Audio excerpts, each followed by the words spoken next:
say about both. As you're undoubtedly aware, the Department of Justice has filed a motion today to withdraw from the Minneapolis Department of Justice consent decree.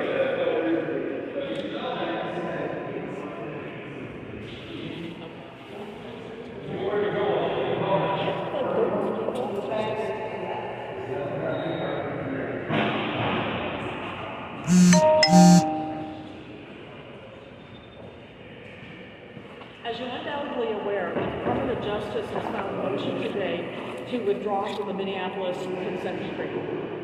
We feel this is a huge mistake, and thus our organization has also filed a motion to prevent them from withdrawing.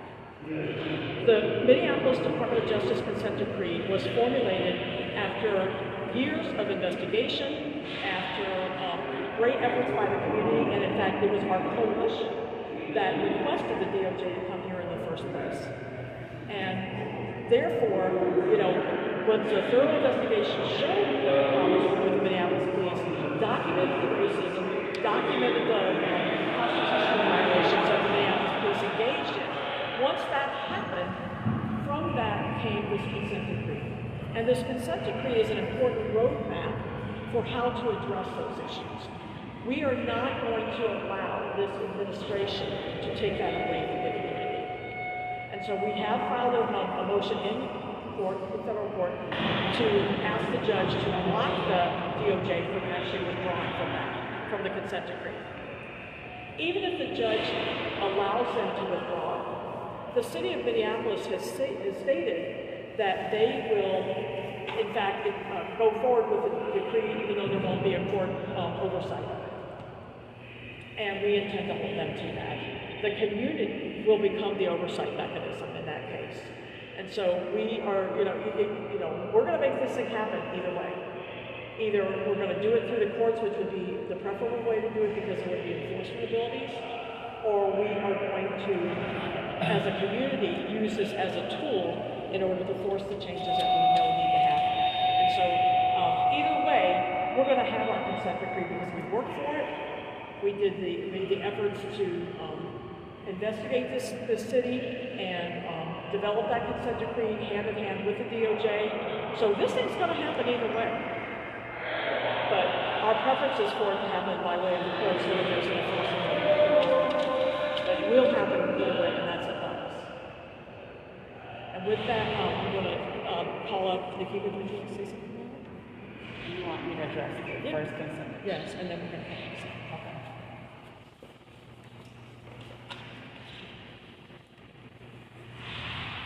Good morning. Thank you all for being here.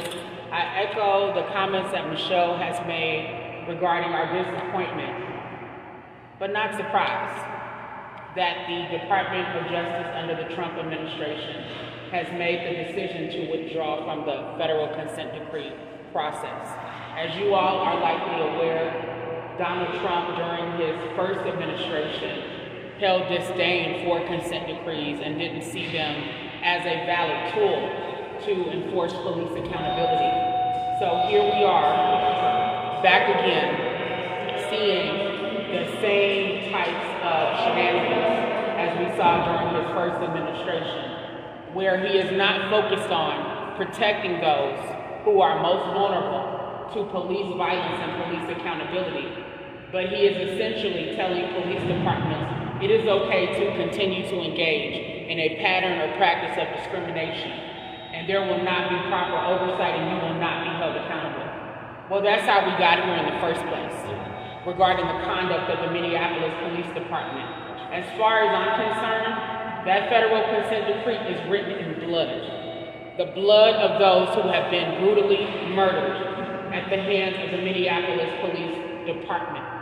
It is a travesty of justice that it took so long for the federal government to intervene in the first place in terms of actually investigating the Minneapolis Police Department, because as Michelle Gross indicated, for many years we were calling upon the federal government to intervene and to take seriously the concerns of primarily Black and Native and poor residents and those with mental health issues who had encountered police abuse and violence and sometimes the use of deadly force at the hands of the Minneapolis Police Department.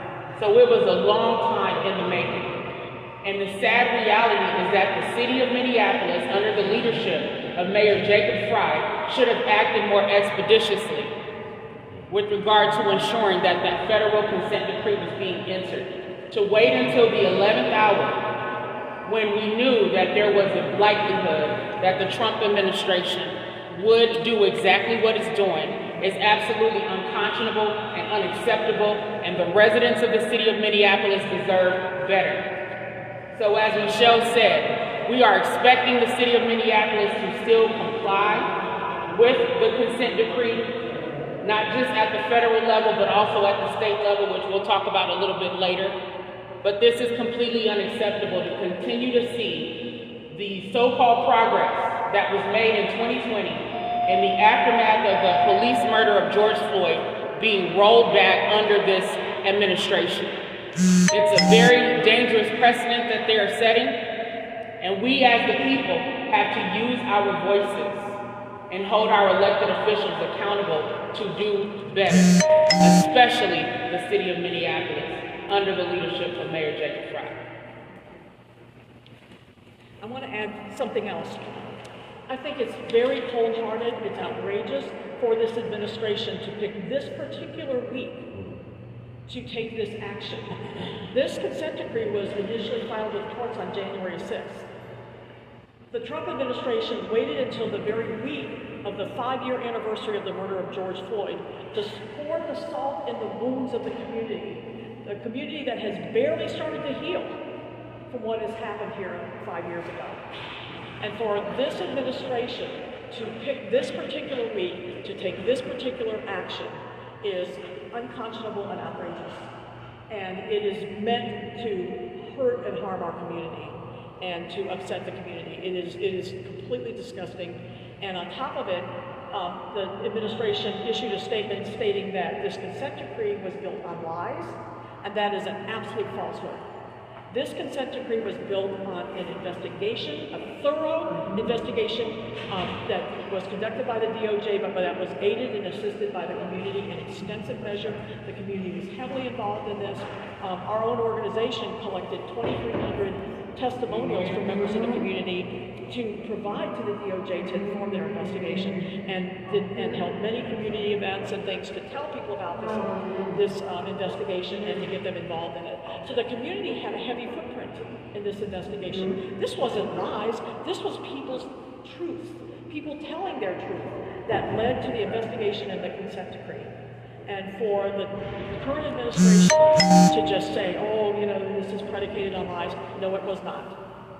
It was predicated on the truth that existed even before the murder of George Floyd, that led to the conditions that allowed George Floyd to be murdered, and that led to the conditions where people finally said enough is enough.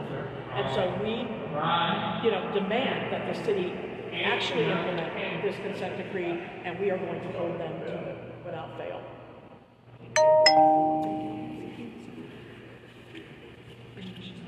I'm Trahern Crews, co-founder of the lead organizer. The reason why the DOJ consent decree found that the City of Minneapolis discriminates against people with disabilities and people in its black residents. The current Trump administration is attacking DEI programs for people with disabilities. It's also attacking people's civil rights and civil liberties, even our voting rights acts. So the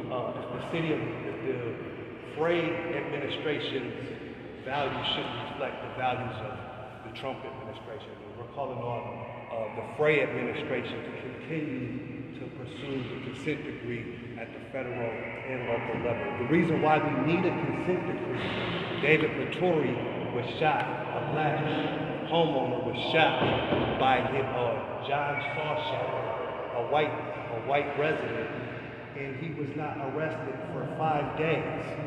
And the chief of police said, I'm not going to go in there with guns blazing. And then ultimately the criminal justice system failed David Vittori because they said Mr. John Sawchuk was not competent to stand trial. But we have, when kids steal cars, Minneapolis police come in with guns blazing. The Minneapolis consent decree, also the federal consent decree, also addressed Minnesota's or Hennepin County's massive racial wealth gap, and that also needs to be taken under federal consideration. Cities like Baltimore have a median income of zero. Chicago has a median income of zero. So we don't want that to happen in Minneapolis and St. Paul. So this is why even issues of economics and poverty, from policing to economics, are very important in this consent. Thank you.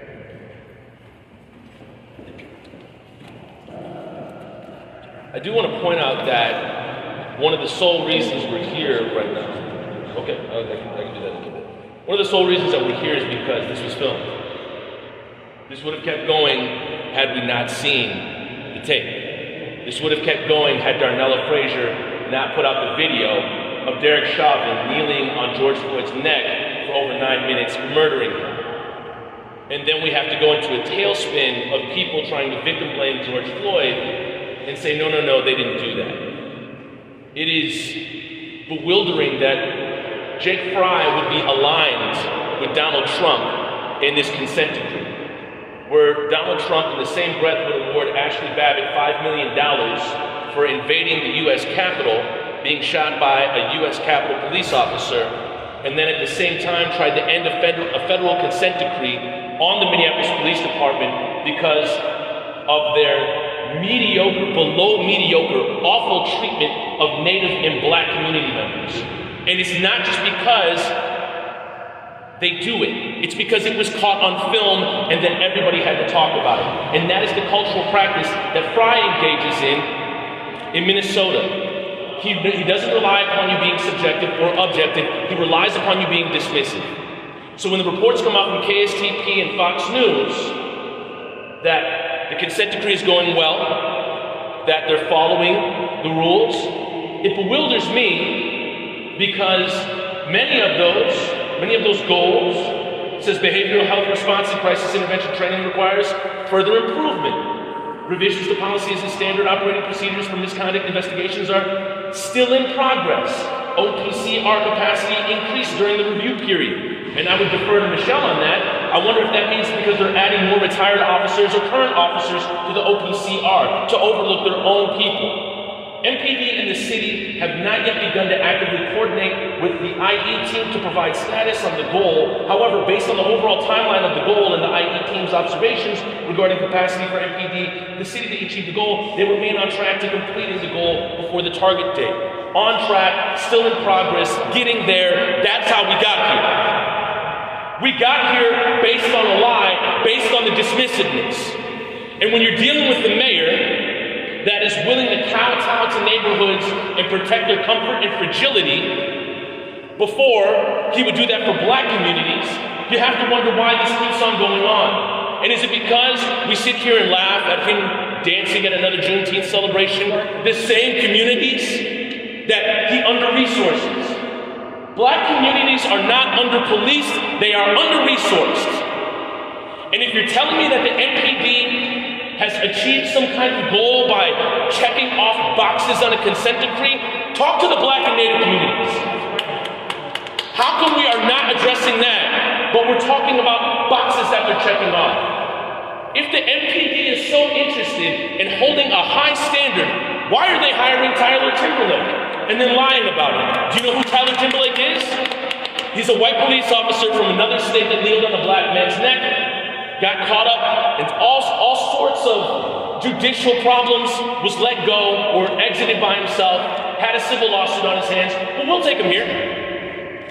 We'll take him here. Charlie Storley, an MPD officer, shot a Black kid in the back in the 90s. He then unloaded a submachine gun on his own fellow officer. Do we know? Settled for $4.5 million with the MPD and then killed himself 2 weeks later. MPD interviewed Charlie Storley to have him back. It's that kind of incompetence, that merit of killer cop, that says they're not doing the work. If you're saying that you're doing anti-racist training to officers that are openly resisting it, and then hiring killer cops back on who've already shot black children and killed their own, even if you had a blue line flag on your front porch, this should concern you. The absolute mediocrity and bottom of the barrel that the MPD is willing to scrape just to put on their employment staff and say, hey, we're fully staffed, is very sad. And the fact that everybody in this city hall turns the other way while Fry does this is even more despicable, because Minnesota relies on dismissiveness and white comfort. And when somebody rattles your cage and you have to do the work a little bit, do the work more than just a little bit, because that's how we got here in the first place. We got here due to dismissiveness, due to killer cops being on the job that should be on desk duty at a bare minimum or off the force, but we keep them on there. How many more Derek Chauvins are on MPD? How many? That's a serious question. You want to answer this at CUAPB. How many more killer cops are on MPD? They couldn't tell you. There are many more Derek Chauvins on the MPD. And let me tell you, the only reason why he cares is because it creates an economic sinkhole in the city, because he has to pay for it. The MPD defunds the city, we don't defund the MPD. The civil lawsuits that they carry out, over $100 million, tell me, whose pocket is that? Our pocket. And whose pocket is Fry in? Somebody else's that he wants to make feel comfortable and protect their fragility. So it should come as no surprise that Pam Bondi, who's willing to send an innocent brown man back to El Salvador, a death camp, wants to end the federal consent decree. Trump, who's only interested in his own interests, would put Ashley Babbitt over a police department and then put a police department over a black man. It's no surprise.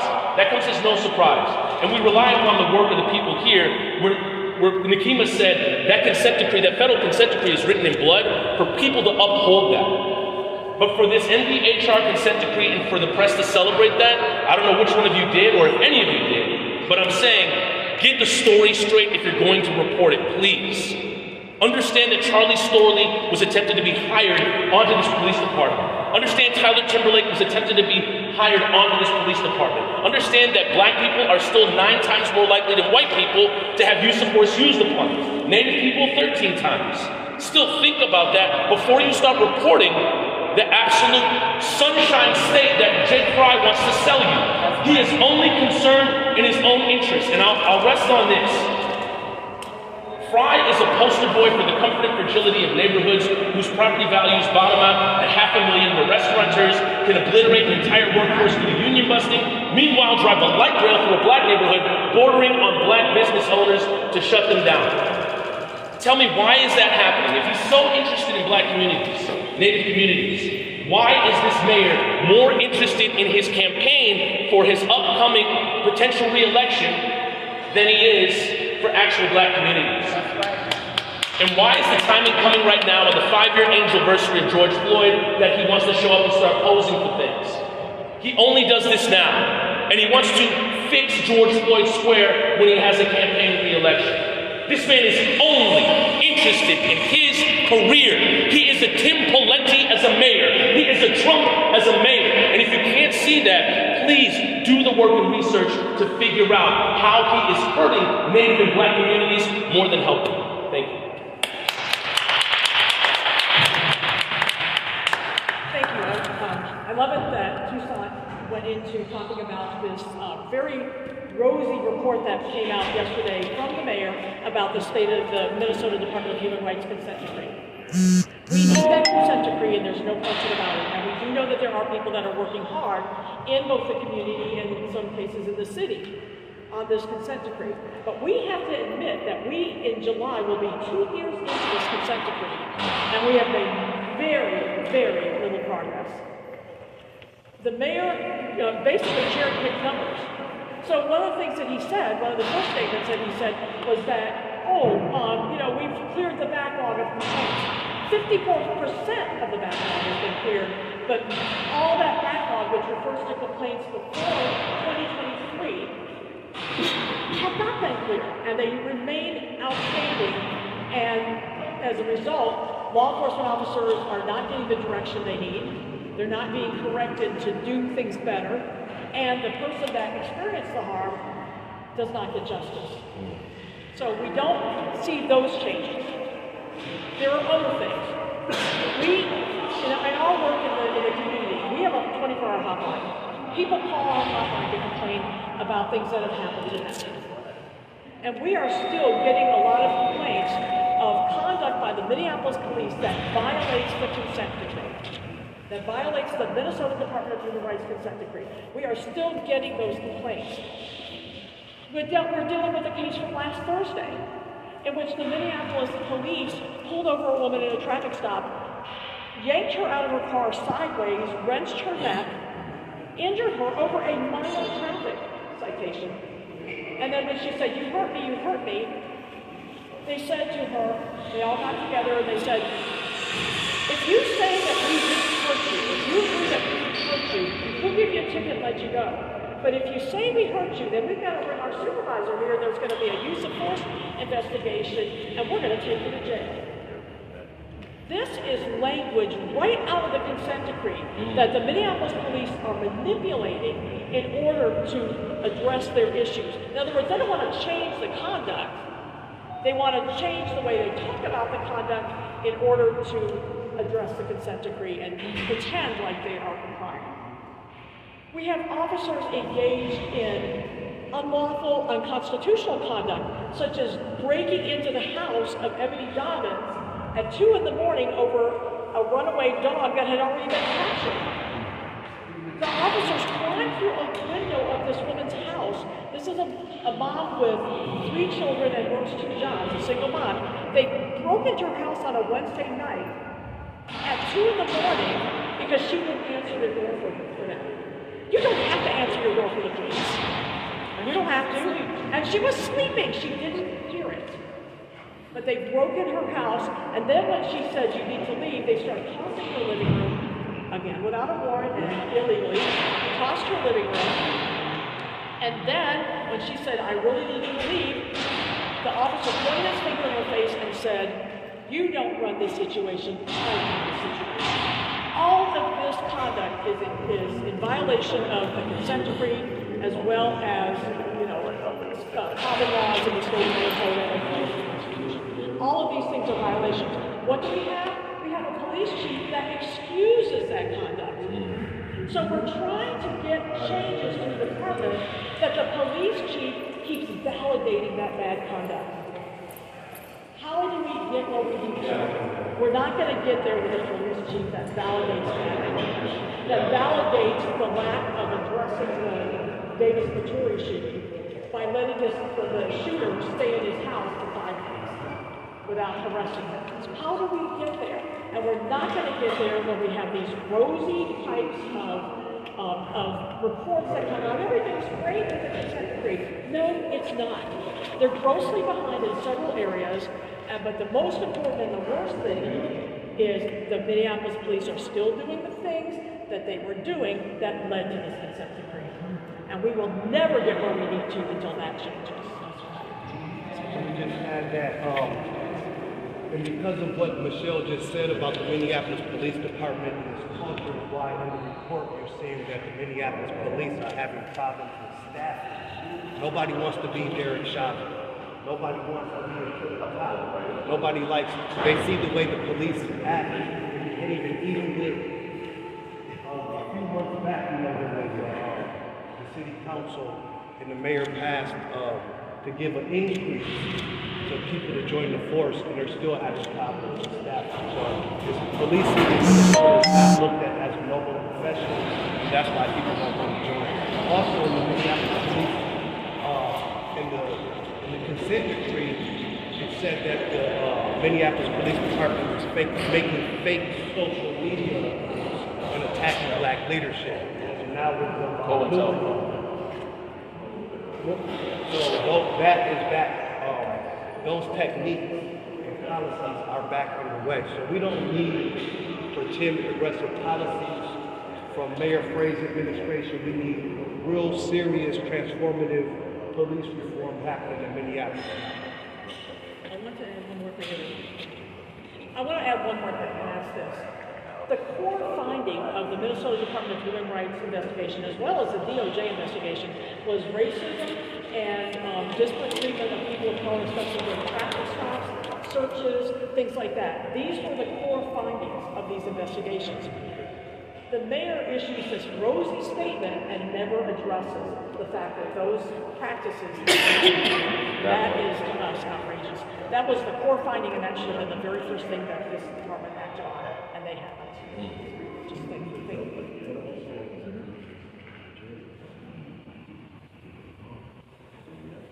Just want to piggyback off of what's been said about the importance of the consent decree between the City of Minneapolis and the Minnesota Department of Human Rights. We saw the rosy reports from the mayor. We saw the chief try to smooth over the problems and the inconsistencies that are coming out of his department, and we're not going to stand for it. The fact that the City of Minneapolis and the Minneapolis Police Department have lacked transparency. There was a report that came out just last month that they have removed key information for the public to view regarding use of force incidences. And this is as an organization as well as a professor. We're looking for patterns using that data. And suddenly it disappears from the Minneapolis Police Department's website. And the chief claims, oh, well, it's the technology means that the information isn't accurate, so we pulled it. Well, what is inaccurate? How many reports have we seen of people in our community being manhandled, attacked, unlawfully and unjustifiably incarcerated, not to mention the use of deadly force, particularly against Black residents in the City of Minneapolis. So to pull that data is, again, yet another reminder that the City of Minneapolis and the Minneapolis Police Department has not learned its lesson. What they are focused on is trying to be media darlings and pretending that they're doing right by the residents of Minneapolis while covering up the very same issues that Michelle just talked about, like what Ebony Dobbins went through, like what Trahern talked about in terms of daily maturity. And the fact that he called the Minneapolis Police Department multiple times over a period of months, saying that he feared for his safety and that his neighbor was dangerous. And ultimately, he was shot and almost killed as a result of the Minneapolis Police Department failing to take his concerns seriously and then allowing his murderous neighbor to stay holed up in the house for 5 days. Now imagine if the circumstances were reversed. David Maturi were a white man and the person threatening him were Black. They would have come in with guns blazing. Why? Because we've seen them do it with their traffic stops. That's how George Floyd got killed. When you think about the fact that instead of de-escalating, the Minneapolis Police Department has a pattern of escalating basic circumstances. So think about George Floyd, an alleged counterfeit $20 bill led to this man having guns drawn in his face, being brutally murdered as we all watched for over 9 minutes for something that might have been a misdemeanor or a petty misdemeanor. And as Tousant said, the fact that it was caught on video is the only reason that they had to take steps towards justice. And of course, our community came out in full force here, around the country, and around the world, calling for justice. But why did it take that incident, us watching a Black man be lynched, for people to take action? The same things we're witnessing here now, in terms of their fluff reports, in terms of them whitewashing and sugarcoating the truth about the conduct of the Minneapolis Police Department, is how we got here in the first place.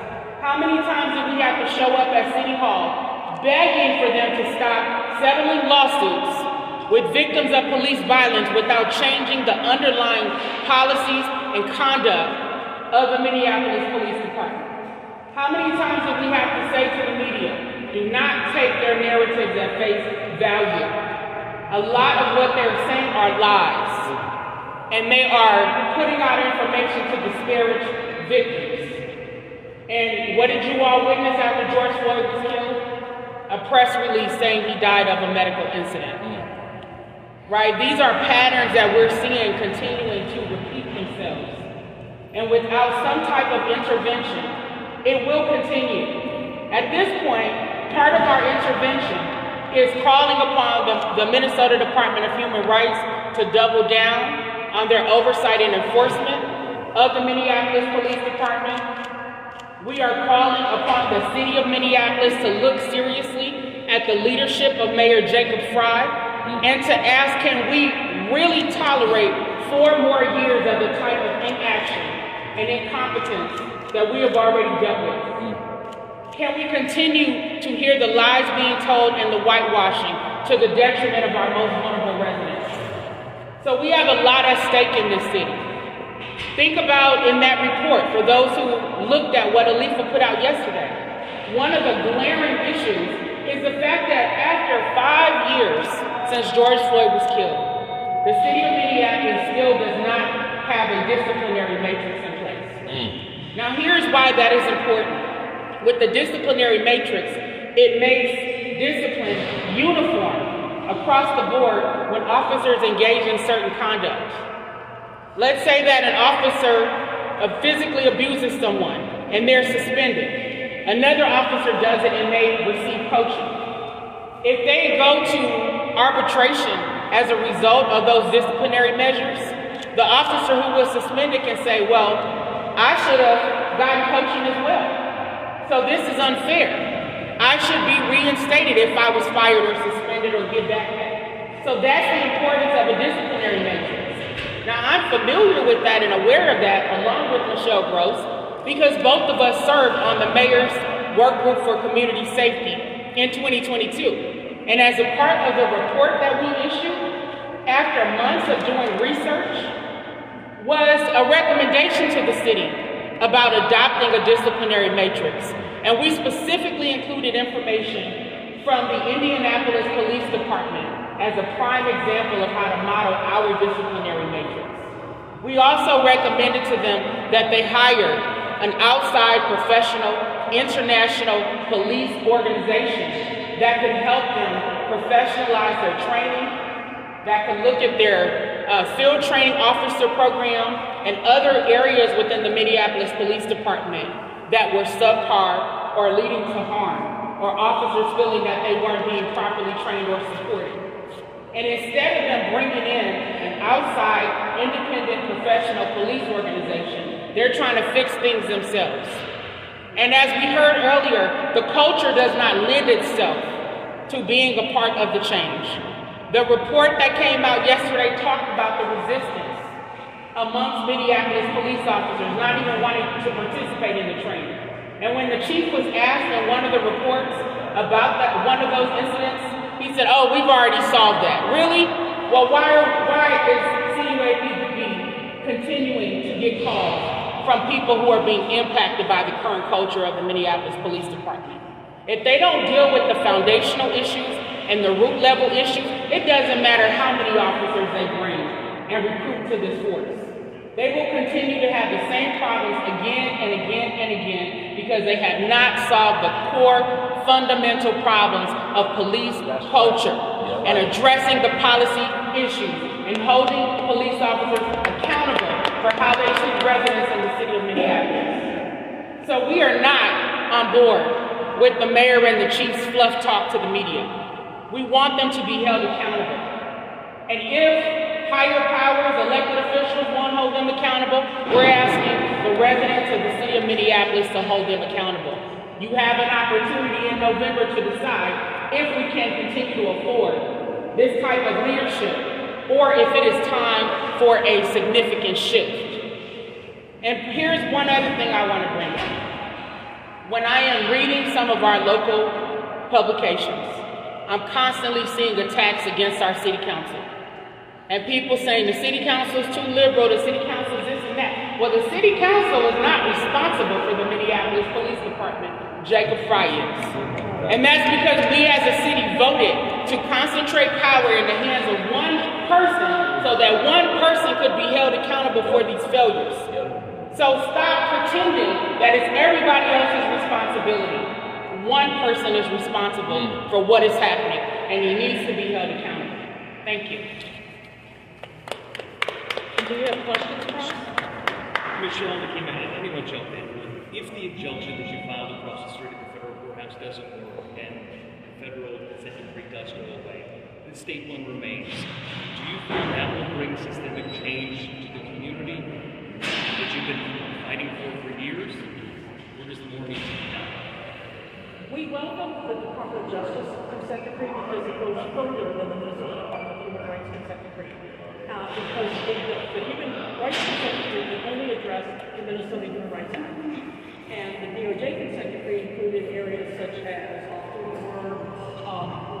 Minneapolis interactions with youth, other areas that issues related to accountability, other areas that we thought were important that really couldn't be addressed in the NDHR consent decree. But we want that NDHR consent decree to remain in place, but more than anything, we want it to be fully fulfilled. We do not want to get fluffy reports that come out of the mayor's office saying, we've done all this great stuff that you haven't actually done, or that you're whitewashing the lack of progress. So we are going to be working very hard to make sure that the city actually lives up to the expectations of the MDHR consent decree. And at the same time, the city has said, we're going to implement the DOJ consent decree, whether or not there's a court order to do it. And we say, great, because guess what that means? Now the community becomes the oversight body for the DOJ consent decree. And if you believe this, we will make sure that happens. Other questions? So the city is committed to reforms that are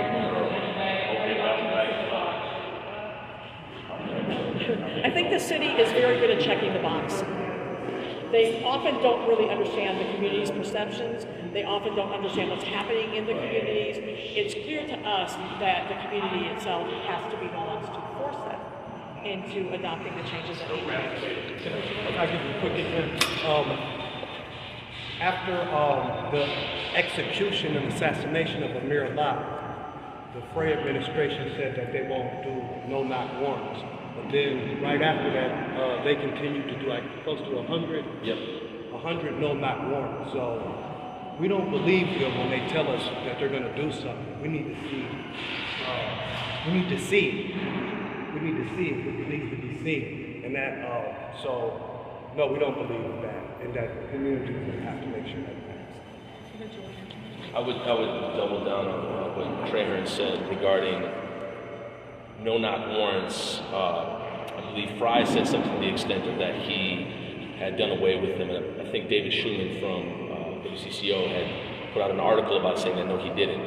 And Fry then had to do a little bit of dancing. Schultz? Oh, I thought it was Schumann. Fry had to do a little bit of dancing to say that, well, I meant this when that happened, and it wasn't this and that. For me, the understanding is that if you look at Fry's track record of what he said he would do and then what he ended up doing, his actions not aligning with his words. And throughout his history as a career politician, for me, or I think for the community members, it would be a fool me once situation, fool me, 1,000 times at this point. So it's not really a matter of do we trust, or it's an idea of does he even want to do the thing that he says he's going to do. And the other thing is, and I'll add to this, is that I do want to point out that we're talking about human lives right now. So when he talks about a policy like no knock, it is what it is. But a young man died, and Mark Hanneman gets to walk and is still employed, and he still gets to have his job, and the family has to mourn. So I do want to understand that the black pain and trauma that we're talking about is extremely real, and families still have to live with this. So for him to say, whoops, that for him is a Tuesday, but for like a family, that's the rest of their lives. So no, I wouldn't trust in anything that he says he's going to do for them. I'll just add, and speaking of Amir Locke, their family is still going through hell. Yeah. From losing their son unjustly and unjustifiably, but also with the city fighting them on their civil case. We did not see the Attorney General bring charges either against those officers who brutally killed an innocent young black man after George Floyd. So again, these patterns will persist, and who's left paying the price? Our most vulnerable communities and the residents who are tax-paying citizens in the city of Minneapolis. Nekima, while you're up there, I just want to ask you a question. To see the Trump administration taking away decrees from not only Minneapolis but other cities and other departments for our investigation, what message do you think that sends? I think that it sends the message that our lives really don't matter. Not only did the Trump administration make the decision to withdraw from those consent decrees, but they've also tried to reinstate or did reinstate the 1033 program, which is a federal initiative that allows our U.S. military to sell military weapons to local police departments. That is a huge threat to low-income black communities that have experienced police officers in riot gear, high-powered weapons, even military tanks driving down local community streets as a result of the 1033 program. And then you add to that the comments that he's made in the past, telling police officers that it's okay to rough up people when they're arresting them. And this is coming from a 34-time felon, signaling to the police that this type of violence and misconduct and discrimination is acceptable. It is simply not acceptable, and we as a people need to rise up together and make sure that we are focused on what is in the good of the collective. Our collective humanity is at stake as a result of what is happening. Minneapolis should be leading the way. The state of Minnesota should be leading the way in this area. But what this shows us is whether there's a Democrat or a Republican in charge, we still cannot get justice as a people when it comes to police accountability.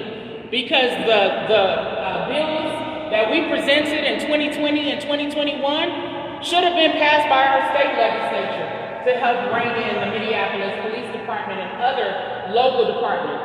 Because MPD is not the only one. St. Paul Police is the deadliest police force in the state of Minnesota. And there have been many incidents with other suburban police departments and local police departments that have not been held accountable. So this sends a signal that it's okay to continue engaging in misconduct, violent behavior, using deadly force, and getting a slap on the wrist or even a pat on the back. Unacceptable. I want to throw one more thing in. One other thing that the LEPA report points out, and I think it's kind of buried a little bit, but I think it's important, is that the city of Minneapolis doesn't even have a proper data collection mechanism to even know whether they are making progress or not. That should have been one of the first infrastructures to be put into place to address, because how do you measure things if you have no mechanism for in which you can do that measurement? How do you know that you're improving? Instead of sending out a nice rosy press release about aren't we great and we're doing great, you don't even know, Jacob Fry, how we're doing because you don't have an accountability mechanism in place. You don't have a measuring mechanism in place. You don't have proper data collection mechanisms in place. So how do you even know how we're doing? Get that stuff together. It should have been together by now. We're, like I said, close to our second-year anniversary of this consent decree. Things should have been done that haven't been done, but we're going to hold you to that. Any questions? Any other questions? No. Thank you very much. I'd just like to end on saying, we don't want to go backwards. You know, we've seen times in history where we go backwards. We make big gains and then we go back, like at the end of slavery. Then Reconstruction came and took away a lot of white people. So we're kind of in that era right now where there's been a lot of gains from the BLM movement, things we did in 2020, but even locally, the income gap in Minnesota is rolling back. The housing gap in Minnesota is rolling back. Removing this consent decree is a step backwards.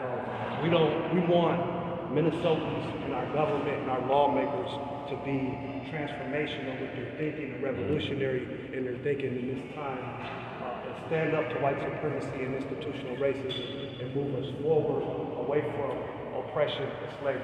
Thank you. Thanks, Al. Thank you for being here today. Like we said, they're going to keep on going. You got no choice.